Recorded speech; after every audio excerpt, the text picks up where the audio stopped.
And we are live. Gentlemen, welcome back to another episode of the Mecca of Banter podcast. I am this week's host, Henry Wind. You can find me on Twitter at Henry Wind. It's a great week to be a Manchester United fan, as it is always. And Premier League season's over, Hen. Today we celebrate as U.S. men's national team fans, and it is a great week to be a U.S. men's national team fan. But before we dive into the goodness that is the U.S. men's national team, let's introduce the fellas. Nick Hayflinger, how are you doing today, brother? You know, I'm feeling great. I'm happy to be back on the pod. I've been a little hiatus for a couple of the last episodes, so I'm happy to be back. I'm also happy that we're not talking about Chelsea anymore, so that makes me happy to be back. We are. I know, but it's only transfer rumors. We will. The season's over. We are all tied for first place right now, boys. We'll find a way. That's all I have to say. There's only one team at the top right now. You can find me on Twitter as usual, Hayfy4. I'm gonna start trying to get active on there. So if you want to talk some banter, let me know. Love it. Welcome back to the pod, brother. Lucas Winkleman, check in, bro. How you doing? Good. USA own North America in its rightful place. Stoked to dive into those games and talk about some transfers. There's some spicy stuff that's happened since we last got to talk about it. So pumped to be here. Good to see you guys too, as always. When you said we own North America, you looked down, and I swore that you got a sound machine and you were gonna play the wah, wah, wah, wah. Oh. It really I looked would like you were have been so hyped. Yeah, I was like, we're like all the way through the season, but we finally got it. We're here. We made it. And last but certainly not least, Connor Sindobry. How you doing? What's going on, fellas? It's good to see you. Happy to be here. Happy to dive into some good U.S. men's national team. We got some good news and some bad news over the last couple of days. But at the same time, always happy when we lift another trophy. Wink said it best. We absolutely own North America. I think, what is it, like 5 wins and a draw against Mexico in our last 6. I think we've only conceded 1 goal. They're so bad. So in a dead summer, it's nice to have the national team lift the trophy. Some good stuff to dive into. So good to see you, fellas. Good and bad for the U.S. men's national team, I feel like, is a great way to transition. But before we focus on the bad, let's highlight the good. The U.S. men's national team is coming off a great week where we were victorious in both of our games in the CONCACAAF Nations League, one against Mexico and the final against Canada. Now, fellas, I know that we tuned into both of these games. It's always good when you have 5 goals go in the net for us and 0 for the other team in both games. What were your thoughts on both of these games, and what were you proud of? We played some different lineups in both games. What were your thoughts? I feel like makes sense to talk about the Mexico game and the dogfight that game was first. Obviously that was BJ Callahan's first game as interim head coach. He could have gone a lot of different ways with the lineup. He decided to play Balogun up front, his first international game in the Stars and Stripes, and after that one and the one against Canada, I think it's safe to say he's already the best striker we've had in quite a long time. He is so fun to watch up there. But for those who didn't watch it, Captain America Christian Pulisic had a double in the first half, and that was his first game for club or country since April 15th. So quite the showing for him. Pepe scored in, what was it, like the 80th minute, right after he subbed on, so a little super sub moment there. But I feel like the highlight outside of Pulisic here was both teams finished with 9 players at the end of the game. It was Weston McKennie got his shirt tore up, red card. Montez, or the other guy from Mexico, was the one that got a red at the same moment. And then also in the second half, Serginho Dest and Ortega, however you pronounce it, also got a red later, which meant that we would be out Weston and Dest for the final against what ended up being Canada. But I'm curious your guys' thoughts on such a chippy second half, which we kind of knew was coming, maybe not to the extent that it happened, because these games against Mexico are always this way. But I think that things got a little out of hand, and I think that both sides kind of regret the way that it turned out. But as fans and supporters, I thought it was fun as hell to watch. I mean, I feel like Mexico has really lost the plot. Like, I mean, Dobes, you alluded to it. They're 0-6 against us. They haven't won in 6 games against us. And prior to that, I feel like it went back and forth all the time. Like this was a really big rivalry.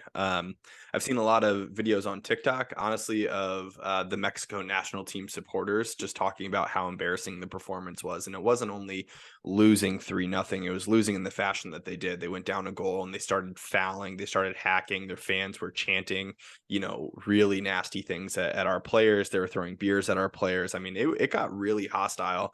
And what we've seen from this U.S. men's national team for a couple of years now is they all fight for one another. They all have each other's backs. Wes got his red card because he was coming in to defend Balo. So I think it's pretty fascinating to see our guys rally against each other, but I feel like Mexico's really lost the plot. As of right now, FIFA has them as the 15th ranked team in the world. I have to imagine that that's just going to plummet after this week. They really are not a good team at the moment. Yeah, I completely agree with you, Henry. I was literally looking up our last 6, and they've only scored 1 goal against us. I don't even know if you guys remember. It was like a mistake that we passed it back to their striker. Mm-hmm. He had a breakaway. So they really haven't even had any clear, obvious goal-scoring chances against us in their last 6. So, I mean, I completely agree. I think USA has dominated and shown our talent. And I think it goes back to if you look at the starting lineups and where everyone's playing at right now. Like we have a couple of people playing in some pretty top level clubs. Well, not Christian. I don't know why he doesn't play at Chelsea, but that's a whole nother topic. But yeah, I was very happy with the way we reacted to some of the chippiness. I liked the passion, but also at the same time, Dest and McKinney are very 2 important players on our team, and in future tournaments, I think that could backfire on us in the final if we ever get to that stage. So I definitely hope some composure and some maturity happens in the long run. But I mean, the passion I obviously absolutely love, and Mexico was getting definitely very chippy. So I could see why the reaction happened. It's definitely something to worry about, but I think that there aren't really many other teams where we need to worry about that kind of physicality other than when we play Mexico. I could be wrong. I'm sure there's others out there, but I'm sure it's something they'll learn from. I felt like that was elevated. I also think that Wes's red card was a little bit harsh. I think that Dest you can make an argument for, he was definitely starting shit on the side. But when you look at the replays back on Wes, I mean, Wes was, one guy in a sea of 9 guys from the Mexico team, both on the field and from the bench that were surrounding him, that, he really wasn't doing a whole lot to instigate there. I think that was a pretty harsh red card for him. And like he's kind of our tone setter when it comes to the physicality there. Aside from the Reds, there are 2 positions that I really want to call out that may have gotten unsung in this first game, but they showed their class certainly in the second game. We have Chris Richards really making his first full debut for the national team. As a center back, we watched him all year at Crystal Palace. Big fan of the way that he played against United. We made, several comments against it at the episode after Crystal Palace played United. But then Gio Reyna really locking down that 10 position, for the national team. He's either not played or he's played on the right, he's played on the left. But this was 2 consistent starts as the number 10 position, really dictating play. Pretty unreal for those 2 guys. I was deeply, deeply impressed with the both of them. No, I think... I mean, you guys have sort of all hit the big points. I think the one key thing that taking away from the USA-Mexico thing, like truthfully, I don't mind the red cards at all. Like to me, that's a USA-Mexico game. Like I would like, it's going to continue to happen, especially when you play in those hostile environments. You're getting beers thrown at you. You're getting fans throwing batteries at you. Like that's going to happen. You sort of love the fact that West steps up, Des steps up. I also think between the 2 games, it just sort of definitely shows just like the depth and options that we're going to have moving forward. Like between the 2 games, moving towards the final, like the level wasn't the same, obviously, that you're going to get with a West or that you're going to get with Tyler Adams, both in that midfield. But at the same time, we have guys that could do a job. And I think that was the most apparent thing to where, yes, it wasn't the perfect game, but also these guys only get a week and a half together. They don't get a full month, 2 months that they may get before a World Cup cycle. So I think this is just something to build on. I think this might be a good segue if we want to start talking about Greg, because Yeah, I let's think do it. the job that BJ Callahan did over the 2 games was like fantastic. Like I think that the 2 lineups that he set up both times, I did kind of want to see Delatorre in the final, but I think the him just throwing Balo straight into the 11 was fantastic. And you know, it really just sort of makes you wonder, because everything that we saw Scally play, the lineup that he played with Musa, all of the stuff that Greg didn't do. And I think the craziest part about the Greg, and I'll kind of get your guys' point of view, and then I can go back in, but like we hired a search firm Yeah. that scouted all over the entire world, that did over 10 interviews. And as I was reading more into it, all of this stuff, of course, like remains like anonymous. Like there's rumors of who their head coach is. There's rumors of Steve Turundolo, some like, you know, obviously Jesse Marsh, a few obvious ones. But then again, we know nothing about anybody else. And I think that's sort of the most frustrating thing, because if there was the potential to go out and get a Vieira or go out and get somebody else, I think that's the most frustrating over all of it, is if we knew that there was genuinely better options out there and we still chose Greg, but we'll just never know. Yeah, I'm pretty pissed about it, to be honest with you. Greg Berhalter got fired for a reason. He did not get an extension. And I think a big part of that was the whole situation with the Reinas. A big part of that was the way that he played in the World Cup, and, you know, not playing certain players, not bringing certain players. And to be honest with you, I think underachieved what that team could have done at the World Cup. We moved on, and that was the right thing to do. I remember when that news came out back in January, I was so ecstatic, because thinking ahead to the 2026 World Cup, many, if not all of these guys are in their primes. This is not saying that we're going to win, but this is the time for the golden generation. And based on the way that Greg has shown that he likes to play for the last 3 years, it's going to be a waste of a 2026 World Cup. So to go through the last 6 months, and even with, BJ coaching the last 2 games, Hodgson or whatever his name was before that, in the couple of games played, a great team and a very attacking team, very strategically set up team, only to go back to Greg 6 months later. It's like the most progressively stunting thing you can do to the U.S. men's national team. I can't fathom, and this is all speculation because we're fans. We're not inside that locker room. We're not inside, those core group of guys. But when you come into a team, when you actively in press conferences from day one have to say, I have a load of work to do rebuilding the relationship with like 3 or 4 of the main contributors of the team, that is a whack ass way to reassimilate back into a program. Like, you're having to do really, really difficult work from day one, which is just, for me, I think that, like, if I'm on that firm of looking at candidates, I'm saying that no matter where we're putting Greg, he already has 4 or 5 like steps down from where he could be, just knowing the hills that he will have to climb up when he comes back into the locker room. Now, there have been comments like, Pulisic coming out and saying, this is a byproduct of the work that Greg has put in for the last couple of years. I think it's a load of shit. I think that that's like a lot of like campaigning there. I think it's a load of shit. Pepe, when he found out that Greg was coming back, kind of got caught off guard by a press conference. And then later came out and said, I'm open to rebuilding the relationship. I just think that it's a lot of bullshit right now. Reina hasn't made a statement for obvious reasons, but I'm pissed, to be honest with you. I think that this is a terrible appointment. And I looked at Paige yesterday and I was like, 2026 World Cup, it's a waste already. And we're so far away from it, and it's already a waste. Yeah, I couldn't agree more with you, Henry. You kind of hit all the points that I was going to make right on the head. I can't believe we're backtracking with the talent that we have and the talent pool that is continuing to wanting to join the U.S. men's national team. I also like Gio put in a great performance against Canada. Does he now just not play when Greg comes in? Like, what I feel is going to happen? No, it's just no. I know. Yeah, no, I mean, like, no, he's going to play. Like, he's 1000% going. Is he? I hope he does. I don't think you guys like the only thing I disagree with is like the only thing that Pulisic knows under Greg is like they've won. They've been successful. They have 2 Nations League, back-to-back Nations League, a Gold Cup, a halfway decent World Cup. I think that's being so generous, bro. With I think that's being so generous. With arguably with the youngest team that we've brought to a World Cup.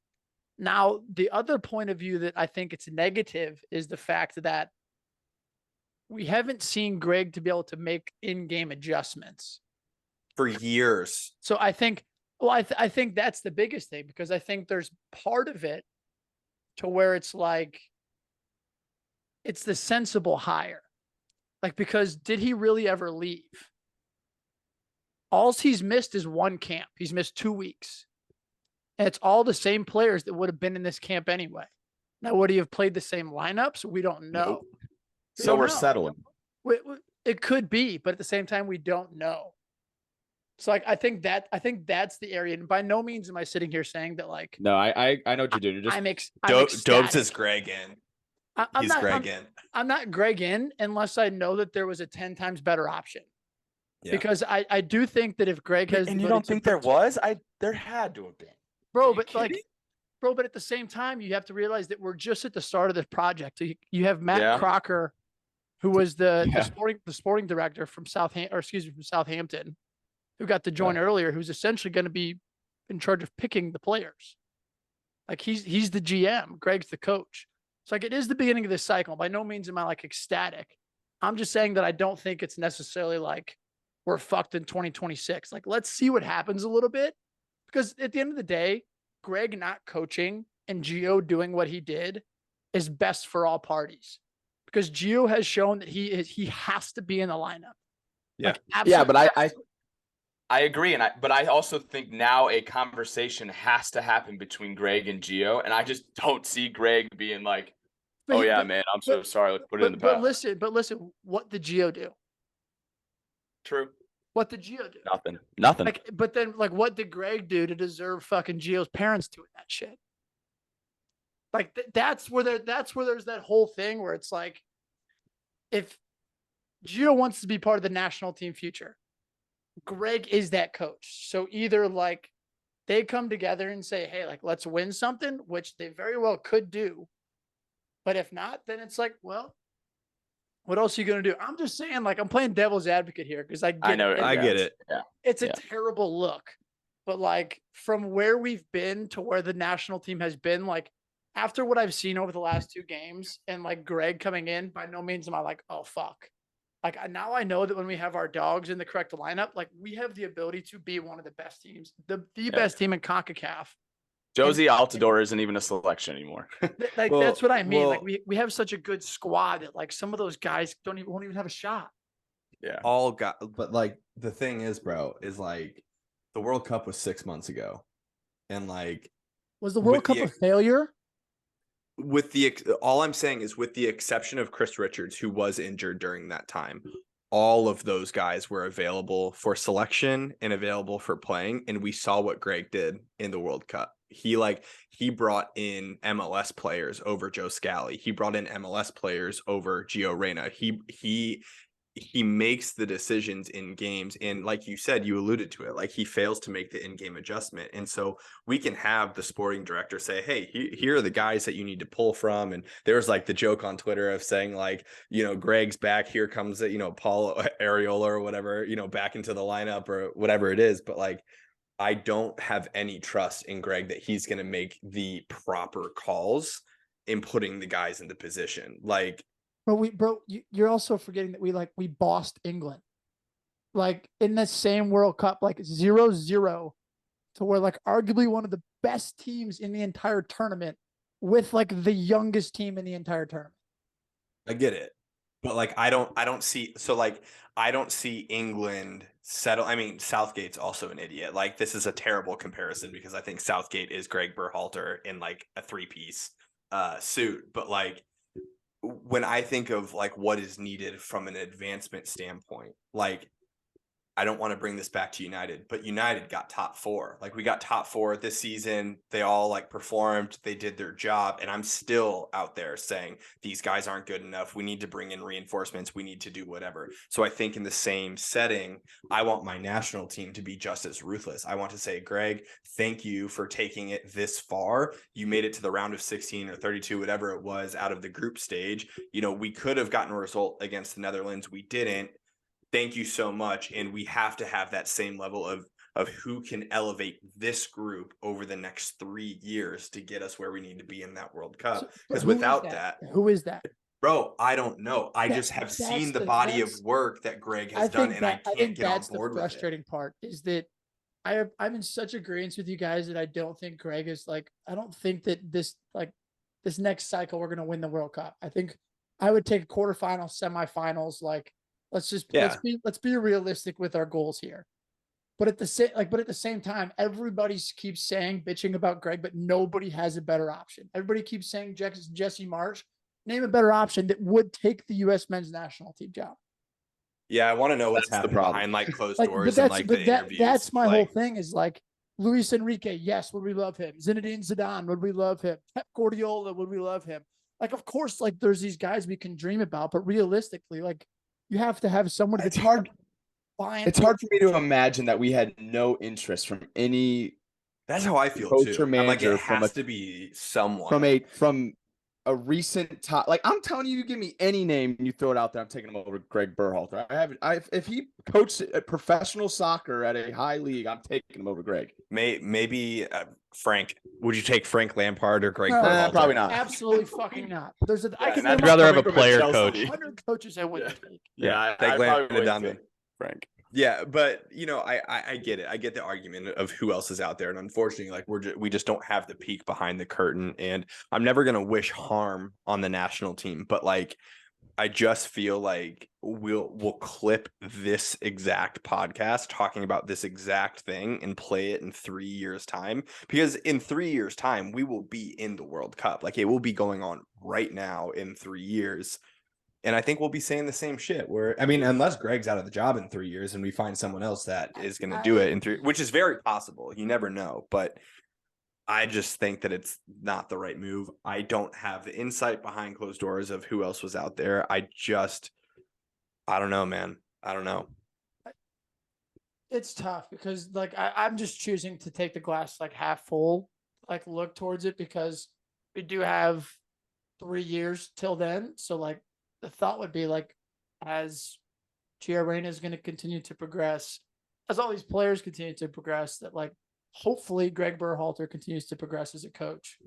I think the bigger concern is the relationship building more so than I think it is like the on-field stuff. I think the relationship building with the Gio, with the Pepe, with like a Zach Steffen, with the guys that like, because typically coaches don't oftentimes make it through 2 cycles.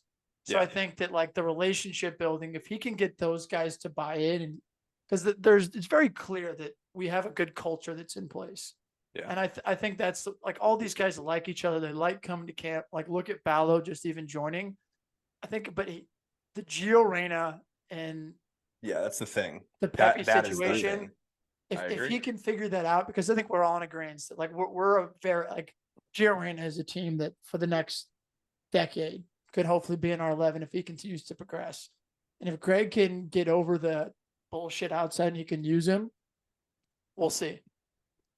We will see. You know, gentlemen, we're not going to get to the bottom of it today. I think only time will tell how the lineups go. But something that we can get to the bottom of today is what the fuck is happening with St. Louis City. We got smacked the other day, 3-1. Against Nashville at Nashville. We were without Lowen, still without Klaus, but not a good performance for the boys. What happened? I do want to say, I don't know how, if you guys watched the whole game, I'm assuming you guys all did. I don't think we looked awful. I think the scoreline doesn't do it as crazy of justice. I think the ref missed an obvious penalty for us in the first 5 minutes of the game that I think could have changed the momentum for us. I think Giacchini was 100% fouled on that scissor kick that he made, and I think it should have been a pen, which would have completely changed the outcome of the game. I also think the red was a little harsh. I don't know if it was as I might take that back. It was definitely a red. So that obviously doesn't help for the remaining 2 goals. So I definitely think the scoreline was harsh. But also I will agree, like Lowen being out and Klaus being out for a long time does not make me happy or sit well in my stomach at all. I also think I've said it a couple of times. I like Miggy Perez, but like he is getting bossed around sometimes in the middle of the park, and I don't know how long the whole we're playing a young center midfielder like will get by. Like I think we need someone to hold it down in the middle of the park there, and I don't know if the 17-year-old Miguel Perez is that. Bro, it's Yeah, like, he got bossed. it's not a. I don't mean this is like disrespect, because I obviously think that like Miggy has the potential, and especially with the I agree. experience he's gaining, to continue growing. But like this isn't like a charity event sort of thing where it's like everybody 100%. gets to play. Like this is one of those things where how many times on this podcast have we sat there and been like, you win and lose games in the midfield. And especially where he is playing that spot that is so integral to like a team that wants to high press. And then when you do have the ball, you have to keep it for the few seconds that you do have it. Like he just gets caught up. And I think there are games where he's looked great and he's been great in possession, and he's got forward, he scored a goal. I just do think you need somebody with more experience in that position to sort of lock it down. Like obviously there typically would be Blom there, but I still think there's a different way that you can slide that in. I will say that the one thing that obviously the game sucked. Like it wasn't fun. Jung Tar, however you say the guy's name, I learned of him at the start of that Didn't game. know he was the MVP. Yep, didn't know that, but let me believe you. Did Taylor Twellman remind us that he was the MVP? How many times? My God, All of dude. them. I was literally sitting around like with just a whole bunch of 10 people watching this game. At least 50 times. They didn't have anything else to talk about. I swear, if Mukhtar can just, gets half a chance, he's going to score. And he was class, but they for sure, it 100%. It was a lot. It was 100% overdid it. I agree that it's not a charity match. We called up Schneider from the City 2 team, for like a short-term loan. And if you all haven't watched him, he is a super dominant. He's about 6'4", 6'5", center defensive midfield, ball winning, great in possession, can spray past anywhere, but he's dominant in the middle of the park. And you compare those stats up against Miggy, who I agree with you, Nick. He got bossed all over the field. I feel like sometimes it's not fully his fault, but I think other times he just misinterprets the game. It's a little too big for him, if you will. I think that in a situation like that, I think it would have been beneficial to play maybe a City 2 guy who's been there, done that, who knows the position inside and out, and maybe bring Miggy in off the bench. There's no problem with giving him 20 minutes at the end of the game, easing him into the lineup. But I think against Nashville, it's a little big of a game for him, and it's showing again. This is now 3 or 4 appearances where it shows that the game might be a little too big for him right now, unfortunately.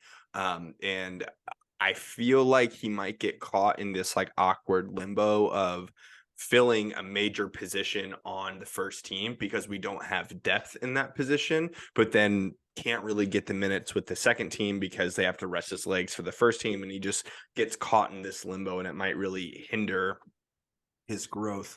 But for me, the story of this game, truthfully, was the defense of St. Louis City. That was by a long shot, the most disjointed I've seen our back line. I know I texted this group during the game, but that was Tim Parker's worst performance in a St. Louis City shirt. And again, not all his fault. In how many times have we talked about a center back is really judged by who his partner is, and Bartlett didn't play perfect, but the amount of times that Parker was truthfully in no man's land. And then the other thing that was so uncharacteristic about him as well was there was a couple of times, I think on 2 of the goals, where the ball got played through and he just jogged back. He has concrete in his shoes. But like we've also seen him fucking hustle and chase down balls and do like amazing things, and I think that's what surprised me more than getting drawn out of position. We've all done it before. We've all gotten pulled out of position, but just a lack of hustling back was really disappointing for me to see. And I think in those moments you choose whether or not you're going to put in that discretionary effort, and I think he chose not to. But just to speak for Andy Hoover, because I know that if he were here, he'd say it a million times. Bartlett is probably going to be the first guy off the team sheet once Nilsson gets recovered. Because I mean he gets pulled out of position quite a bit, and he also fouls a lot. He gets sometimes unlawfully yellow carded, but that man gives up so many fouls. He got beat up in this game. He busted his lip open. He got called for a lot of fouls, but I mean, Hebert on the second yellow card, I agree with you, might have been a little bit harsh, but you're already on a yellow making that tackle, that's where I from went back behind. on it. Like that's tough. Nerwinski, don't know why we made that halftime adjustment to put our backup to the backup left back on the right side. I think it shows a lot about our depth in those wing back positions. It was not a good look defensively for the boys. All of our teams at different times, all of our Prem teams have had issues in the spine of a team. In this last game, we were without two of our biggest spine players, and I think it showed. Makes me nervous for this upcoming game on Wednesday of what even lineup we're going to throw out. I don't know about you all, but I think it might be a 3-5-2 situation or a 3-4-2-1 situation where we kind of load up the middle of the park and maybe try some guys at wing back against a Real Salt Lake team that's not super devastating on the attack. I don't know. I'm a little curious of what you all think about this next game. I think my biggest concern is, like, I've always believed in sort of that saying of like you're only as good as your weakest player is, and I think top to bottom, like yes, you could say injuries, three very key guys, but I think even past that, like the fact that you still have to continuously play Hebert at left back, and you can't really change Nerwinski because you don't trust Nelson. Like there's nobody else to put there, and like even Parker, like probably needs a little bit of a rest at some point just because he has played so many minutes. And so I think that's my biggest concern is like when you do have guys like Blom and Lewin and Klaus who are so important and you can't adjust, like we just have nothing. Mhm. And I think that's sort of the biggest, not saying we need an MVP candidate like however the fuck you say his name from Nashville, but like we don't have a player that can just like at any moment score. Like yes, Gio has scored some time. Like yes, Gio has scored some time. We've had some other guys that have contributed. Lowen's had some goals. Like we don't have that guy that's considerably dangerous. And then when you have no depth at a back four and in the midfield, like it's a recipe for disaster. So I think at this point you're just trying to like find a way to be as defensively sound as you can and hit on the counter and play that pressing style. But we'll see what Carnell comes up with for Wednesday, because at this point, like the boys are hurting for players. Yeah, I say we're gonna be grinding out results. I feel like these next couple, and I think Carnell will be put to the test a lot, and I'm hoping he's up for the challenge. It might be foolish of me to say, but honestly, I'd love a 3-5-2. I'd love to put Yarrow as that third center back, and then I'd like to bring up Wenzel from the second team to play as a right wing back. I've watched him play several times. He plays either a center back or right back. But he has great size to him, loves getting forward, can whip in a ball. Owen O'Malley on the second team has played quite a bit. We drafted him like first round last year or this most recent year. He's been playing like a right wing back for the second team as well. I'd like to see that a little bit. Now, I don't know who would go on the left side to fill that position, but we obviously saw, I forgot to even bring up Nelson till you said it, Dobes, but Nelson came in the second half and he was just as poor as what we would think. But I'd like to see a 3-5-2 with some wingback situations, but it's just a matter of who we fill in those positions. I think Alm could do a job in that right side position, getting forward and back. But if it were me, I'd bring Yarrow into that third center back and bring in Wenzel from the second team for sure.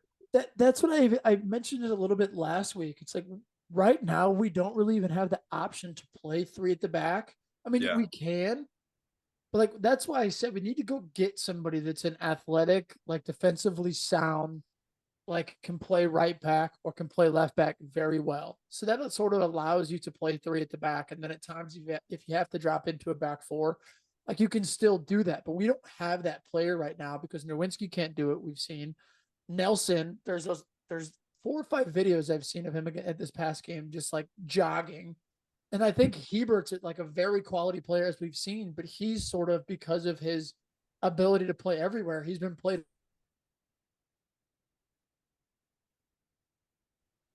Oh, Dobes, you muted, bro. Out of position. Am I good There now? you go. Yeah, Now you're good caught now. up. Yeah. All right, but Hebert, like, and he's even really not a right back. Like he needs to be playing center back. I think that's his most dangerous position. So like, I'm curious to see like what Lutz and what these guys come up with because our weaknesses are clear. It's been very apparent, and this is from sort of the entire fan base. I've seen it all over Twitter. I've seen a bunch of different other podcasts and stuff sort of talking about it. Like we need wing back help in order to be able to just be confident to give us like some sort of flexibility in the formations that we can play. Yeah. The transfer market for the MLS is coming up. But that segues us into transfer updates in Europe. A lot of our teams are making some news. Doesn't necessarily mean it's all good news. We have some things to dive into, fellas. Who wants to kick us off on some transfer updates? Throw it out there. I don't have any positives, so I'll let them kick it off. I was gonna say, I mean, me and Lucas were kind of talking about it before, and the rumor came out this morning, or it has been all week, of Kai to Arsenal. I kind of wanted to pick, or we were talking about it before. Winks kind of told me that he would be okay with it as long as it was at a decent price. I, of course, asked him what was a decent price. And he said he would save it for the pod. So I'm interested to see, Winks, what is that price for Kai that you think you would be happy with? Yeah, it's interesting because like so Chelsea wanted 75 million. That is a heaping pile of horse shit. We're not going to pay that. Absolutely insane. Yeah. I was baffled by that and like what they had to back that valuation at. On transfer market, his value was like 60 million. And even that's a little high for me. Granted, he's 24, incredible player, shit system. You know, there's a lot of ways to look at it, but knowing that Chelsea are having a fire sale, you guys are probably going to get Mason Mount for cheaper, maybe. And obviously they're offloading all these guys to Saudi Arabia, right? They offloaded Hakeem Ziyech. They may be offloading Koulibaly. Mendy's there. So when it comes to Kai, I think that knowing that they have to get rid of these guys, right, for financial fair play regulations. No, just so we can buy Kane, but yeah. Or that, whatever the case is. If we're going to get him, I think like the 45-50 is a lot safer of an offer for a player like that. And when it comes to Kai, I try to look at it as what can this team become by adding him on the field? What roles can he fulfill? How dynamic can he be, etc. So I think that one way that Kai can solve some of the problems we have is that we are missing a physically tall forward target, and some final third movement to create big chances outside of just the ton of possession that we've had this season in the final third. And so if you look at our roster this season, Granit Xhaka was our tallest player outside of our back line, and he was only 6'1". So Gabriel Jesus is like 5'8". If he's going to continue to play in that position next year, we continue to talk about depth at all of our squads, but I think he would provide. He would be able to drop into that center forward role, false nine role, whatever, for parts of the game, but also be a target for Ramsdale to hit on his goal kicks that we just don't have right now. Kai could play minutes for us in those positions, and he would, do a lot better job. No, he doesn't score enough goals, but looking at it from the outside in and trying to see it as a positive, I don't think that he would be coming here to score goals. I think he'd be more of a facilitator to take some of the pressure off Odegaard, which fucking sucks. But we're not going to get Osimhen. We're not going to get Haaland, obviously. We're not going to buy Kane. Fuck that. So I think that his role would be what I would imagine it to be. It's not an ideal role. It's not a permanent role, but it would be as a facilitator more because Saka and Martinelli scored, a ton of goals for us this year on the wings. And so I think that taking some of the pressure off Odegaard to produce those final third through balls and, get those assists, I think that he is technically gifted. He's 24. He's, won trophies, won titles, international experience. So I think that at the right price, he could fill a lot of different roles in a way that Trossard does a little bit versus us having to kind of go back to those traditional like backup players in a lot of those positions. But I think Kai has that ability to where he can play as a 9, but I almost think sort of like I think, and obviously like let's just take Declan Rice out of the picture because we don't know what's going to happen with him yet. But like even currently, like Thomas Partey with like Odegaard playing as an 8, and then like Kai playing as a 10 that can also interchange with a Gabriel Jesus. Like there's a lot of balance that sort of takes place in that. And I also think when you look at the fact of right now, and Kai's been playing as a 9 for Chelsea, like he's been expected to score goals. Like he's never necessarily been a player where like his entire job is I have to score goals. He's always been a facilitator that can also score goals. And so I think when he gets more comfortable in a role like that and has the potential to play as a 10, like I do think that there's some benefit there. I also think that the way that Arsenal play, where they have so much of the ball, like Kai is so technically sound that I think he can turn back the clock a little bit to 2 years ago or even Leverkusen Kai. But then again, I do think that the price tag is a big thing. Yep. At 80 million, like I put myself in a Chelsea fan's shoes or even Bowley's shoes. Like you're selling them to a direct rival. Like why would you ever in a million years try to give it to him on the absolute low? And that's why I think that's where some of that extra like 20 million, 15 million sort of comes in from an evaluation. I think if you guys got him for 50 million, that's a steal. I think I do too. 50 is a steal. I think there is so much quality in Kai. I think we saw it at Leverkusen. Obviously, he had some spurts of beauty at Chelsea, but obviously not consistently. But yeah, 50 million for Kai, I think would be a steal. I also completely agree with Dobes. I think his real position is a 10. I think if you guys got him for a person that you wanted to be a target man, you would be drastically not happy with his performance because I don't think that's what he does best.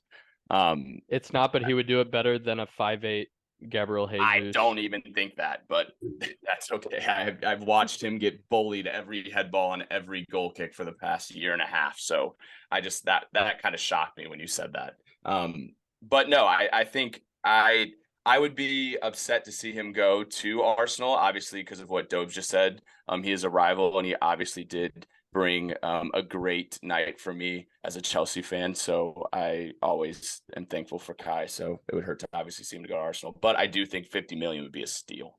Winks, give me your thoughts and to shift away from Kai a little bit because I was reading into these Thomas Partey rumors that like he may leave this summer. So I want to get your thoughts because I think that like I personally don't think you should get rid of him, but I'm curious.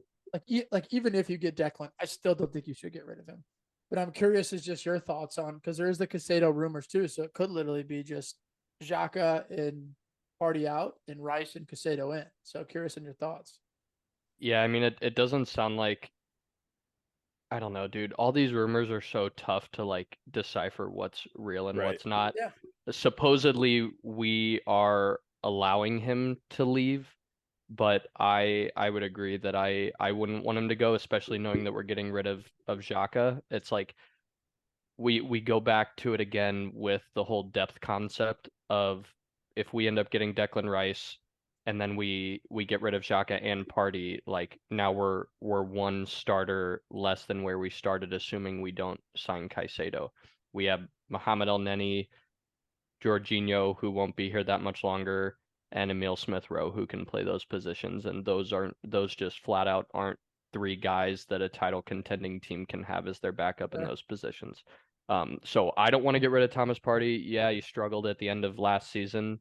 Was injury prone a little bit here and there, but I don't think it makes sense to get rid of both Partey and Xhaka. I think that you have to keep one or the other, and I would obviously rather keep Thomas Partey in this instance because Declan plays Granit Xhaka's role better than he would fit into our midfield 3 in that role better than he would in Thomas Partey's role. So I think we need him still.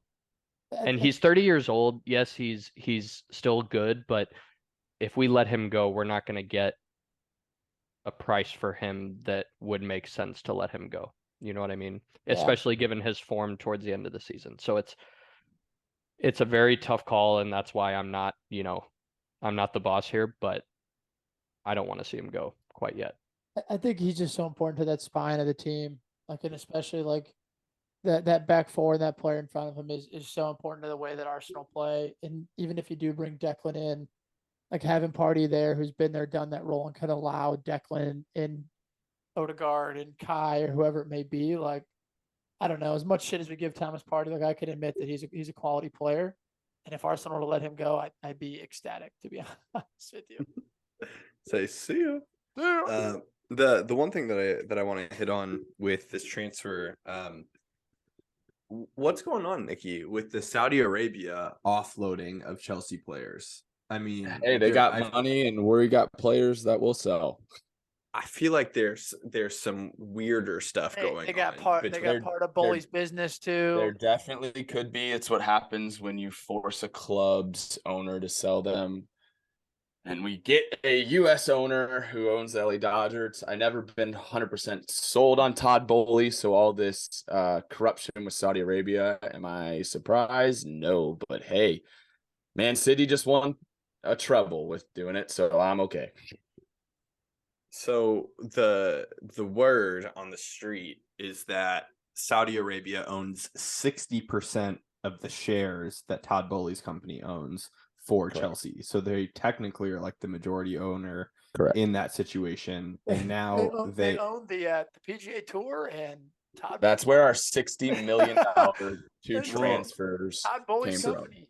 So now transfers are coming in for Conte, for Ziyech, for Koulibaly, Mendy, Lukaku got approached. All of these transfers for above 50 million, all of them.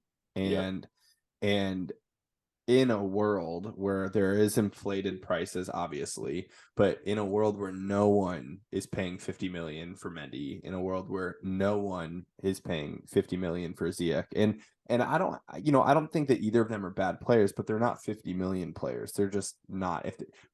Nick, I don't even want to get into this debate with you. Never. If you think I'm okay with Ziyech, but Mendy is 50 million. You're crazy. Based off of what? Yeah, in what world? Goalie of the year, Champions League final winner. Like, what do you mean? Okay, behind when? Kepa? Dude, I'm not paying 50 million for Casillas. Like, What do you mean, Casillas? Like, they're nowhere near the same level. Mendy's better than De Gea. Bro, Casillas was the best I would goalie in the give you world that. years ago. All right, Mendy won that trophy years ago. But anyway, Years ago, it's like 2 years. You're crazy. You are played crazy. for Well, that's a lifetime for a soccer player. He though. didn't You play may for never- an a entire goalie. season. A goalie. But you may Didn't play never for an get entire back to season. Because that he was level hurt, again. Henry. But Okay, you never may get back to that Crazy. level Nick. again. Nick, in the takes, Kepa went that for are- 63 million 3 years ago, and you're telling me Mendy is not going for 50? You are insane, Henry Wine. You are insane. Should Kepa have gone for that? No, but that's what No. I'm saying. And prices are inflated, goalies are inflated, they're all inflated. He is not going for 50 million. He's going for more. I'm gonna stand by my original statement Keep of going. none of those players are $50 million players right now at all. Do you know what Ziyech signed for Chelsea for right after his Champions League run? I agree. Maybe 30, because they're not 50 million players. All I'm saying is that there's weird shit going on with Chelsea and Saudi Arabia, and it's really pissing me off. If all of this comes out that, you know, obviously Chelsea spent all of that money in January, obviously, we all know that, but then they're offloading players to balance the books for these crazy inflated prices. It's a load of horseshit. Like, it's just wait till you the guys get bought worst. by them. It'll happen to you. Yeah, but the difference is like, You know where money is in it, like where it's coming in and coming out whenever like they own the club. The PIF has like I billions. agree. The PIF has billions of dollars in assets in Clear Lake, which is Todd Bowley's company, and Todd Bowley needs money to remake for the money that he spent terribly. So now they're selling all these shitty players to Saudi Arabia for triple their worth, but nothing sketchy's going on.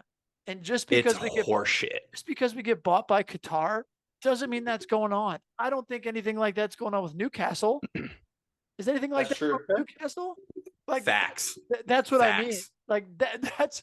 Like this is what the sport is going to become, and these stories are going to come out. So like it has to continue to be regulated, because like I'm fine with Chelsea continue doing what they're doing. Like we saw what a Todd Bowley led team did.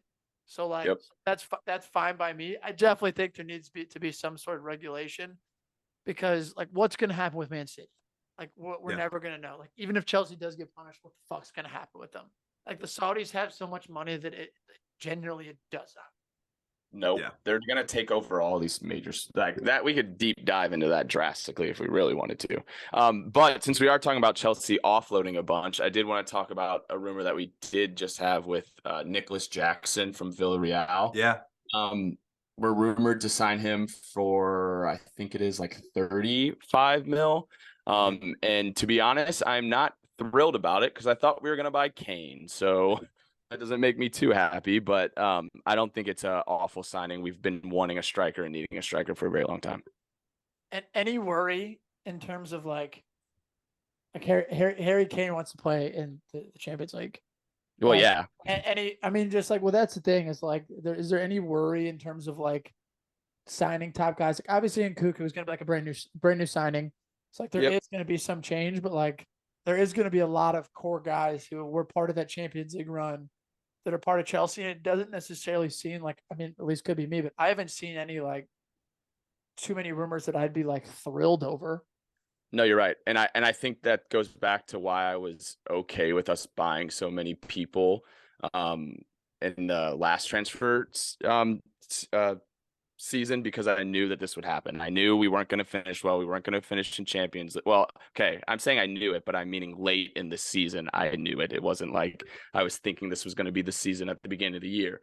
But as we started to realize as Chelsea fans that we probably weren't going to finish in Champions League, you are 100% right. It's harder to buy top quality players when you're not playing in those European competitions. So I think us buying a lot of people and now being able to offload the ones we don't want is giving me a little hope. Like, no, by no means am I thrilled or happy, and I don't want to portray that, but I think that gives us a little bit of cushion for these next coming seasons, because we did, like, I mean, Enzo Fernandez was still one of our signings, so like I'm still thrilled about that, and like I think we have some quality talent still, and we're offloading some, yes, but I think there's been other teams in worse spots trying to get back in Champions League, so I guess that's the way I'm looking at it right now. Fair. Totally fair. Well, gentlemen, we have a new segment coming to this podcast that Lucas Winkleman is going to take this week. We're going to look into the bet of the week. We're gonna look at all of the different fixtures that are going on out there, money lines, goal lines, etc., and look at what is out there for the week. So, Lucas, you want to take this week? Yeah, boys, I am stoked about this. I feel like it's kind of been a long time coming on this pod, because every week we kind of throw out ideas for different bets. And I think with how much footy we watch and how closely we pay attention to everything, it only makes sense for us to kind of squad ride some bets with each other and offer it up to our listeners as well to ride with us. So for the first of many Mecca bets of the week, we are going to take the FC Cincinnati money line at home versus Toronto FC. Now Cincinnati is 12-1-4 this season. Toronto is 3-5-10. Cincinnati are unbeaten in their last 13 matches. That last loss was actually 5-1 against St. Louis City back in mid-April. So that's a little fun tidbit there. But Cincinnati have an opportunity here to secure their 13th win in 18 MLS games, which would be a record in the MLS. Toronto's only taken 4 out of a possible 24 points on the road this season and haven't scored in 4 of their last 6 away matches. I really don't want to touch the over-under here because Cincinnati could cover that themselves. I think it's at 2.5 right now, but I think there's a lot of value in minus 160 right now on DraftKings and FanDuel for the Cincinnati money line. And I think that the overall depth and kind of form that FC Cincinnati have had recently should help them maintain their perfect home record. So we on the Mecca of Banter are going to ride Cincinnati money line on Wednesday. You heard it here first, folks. Thank you so much, Lucas Winkleman. And last but not least, we are going to end our episode tonight with a Factor Cap brought to you by Nick Haflinger.